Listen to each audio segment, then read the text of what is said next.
Здравейте на всички, пак съм аз, Мими, но сега няма да си говорим за продължението на Dressed Impress коледен апдейт, а ще си говорим за самия Dressed Impress и аз какво мисля за него. Според мен тази игра е много хубава. Който не знае какво означава Dressed Impress, да скролне това видео. Шегувам се, ще обясня какво е Dressed Impress. Това е игра в Roblox, където ти дават една тема и ти трябва да се облече за 5 минути по тази тема. После всеки се представя и всеки дава звезди. Който има най-много звезди, най-много парички събрани, печели.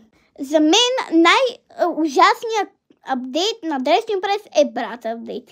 Подявайте защо трябваше да има такива цветове, смисъл, кой ще ги използва. Също така имаше мъжко лице с грим. Ужас. Самата песен е много хубава, но защо трябваше в Dressed Impress да я има? Бай!